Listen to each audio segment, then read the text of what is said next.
Halo teman-teman, di sini aku akan membahas tentang hasil diskusi terkait safety health environment, student well-being, dan life goals. Yang pertama, apa sih peran positif dan negatif media sosial dalam membentuk persepsi seseorang tentang tujuan hidup yang ideal? Untuk peran positif yang pertama, mendapatkan dukungan motivasi dari orang-orang yang tidak dikenal. Untuk yang kedua, menambah relasi. Yang ketiga, mempermudah suatu tujuan. Dan yang terakhir, untuk menambah wawasan. Untuk peran negatif yang pertama, yaitu membuat orang insecure terhadap pencapaian orang lain. Untuk yang kedua, mudah terpengaruh oleh hal-hal yang negatif di media sosial. Untuk yang ketiga, sulit menyaring informasi fakta yang beredar di media sosial. Untuk yang terakhir, yaitu ketergantungan menggunakan media sosial sehingga mengakibatkan kurang produktif. Untuk pertanyaan yang kedua, bagaimana seseorang dapat mengidentifikasi tujuan mereka tanpa terpengaruh sosial? Nah, agar tidak terpengaruh oleh lingkungan sosial, yang harus kita lakukan adalah kita tidak boleh membanding-bandingkan diri kita dengan orang lain.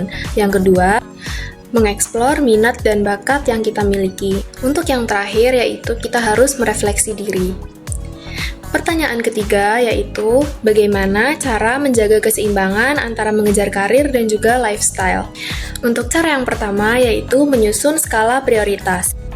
Untuk cara yang kedua yaitu memanajemen waktu dengan baik. Untuk yang ketiga yaitu mengevaluasi diri. Dan cara yang terakhir yaitu kita harus fokus pada tujuan dan jangan terpengaruh dengan orang lain.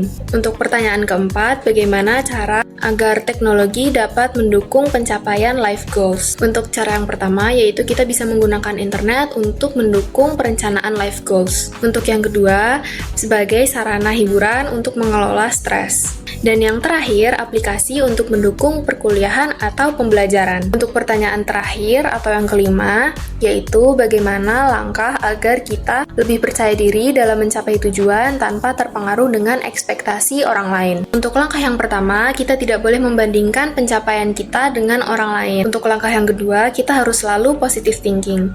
Dan langkah yang terakhir, kita harus memilih lingkungan yang mendukung tujuan hidup kita.